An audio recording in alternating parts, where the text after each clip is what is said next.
Master இன்றைக்கி அநேக காலேஜஸில் ஸ்கூல்ஸில் வந்து யூத்துங்களுக்கு மத்தியில் இப்போ வந்து கல்ச்சரே சரி கிடையாது.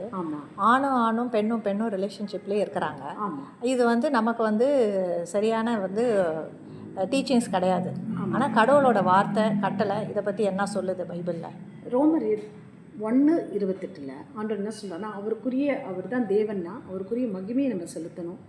அவரை குறித்த அறிவில் அந்த இன்ட்ரெஸ்ட் இல்லாமல் இருக்கும்பொழுது கர்த்தரே இந்த மாதிரி இச்சைகளுக்கு ஆண்டவர் வந்து மனுஷனை ஒப்பு கொடுத்தாருன்னு வசனம் சொல்லுது.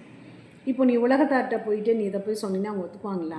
அவங்க வந்து my life, my decision, my என்னோட ஃபீலிங்ஸ், மை ரோல்னு சொல்கிறாங்க. மை பாடி அப்படின்னு சொல்லுவாங்க. ஆமாம். ஸோ நம்ம பிள்ளைங்களுக்கு தான் இதை நம்ம சொல்லித்தரணும். கடைசி காலத்தில் இப்படி நடக்கும்ன்றது நமக்கு நல்லா தெரியும். ஸோ நம்ம பிள்ளைங்க இந்த மாதிரி பாவத்தில் விழுந்துடாதபடி நம்ம அவங்களுக்கு எச்சரிக்கை கொடுக்கணும்.